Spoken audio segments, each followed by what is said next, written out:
بسم اللہ الرحمن الرحیم۔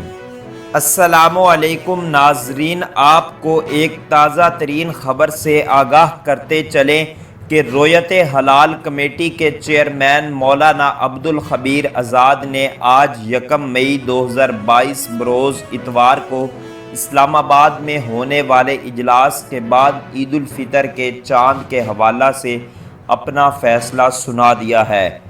ان کا کہنا ہے کہ آج بروز اتوار کو عید الفطر کا چاند نظر نہیں آیا، لہٰذا عید الفطر 3 مئی 2022 بروز منگل کو ملک بھر میں جوش و خروش کے ساتھ منائی جائے گی۔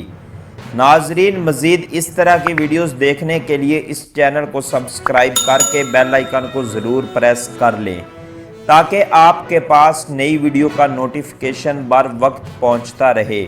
ملتے ہیں کسی نئی ویڈیو میں، تب تک کے لیے اللہ حافظ۔